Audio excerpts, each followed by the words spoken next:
Assalamualaikum warahmatullahi wabarakatuh. Sampurasun wilujeng enjing pamirsa. Ngenaan info aya deui dina sela-sela kagiatan anjeun sareng abdi Kasenda Ratu Utara anu baris nyadiakeun beja panganjarna faktual warta.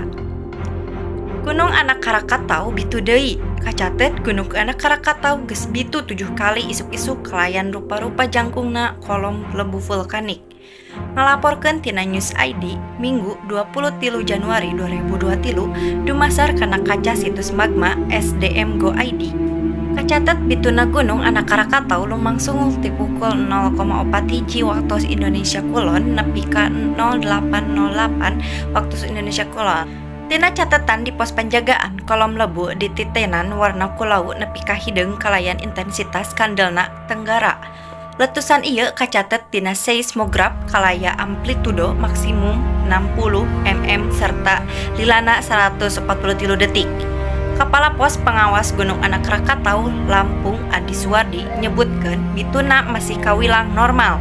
Anjeunna oge naroskeun ka masyarakat supados henteu panik.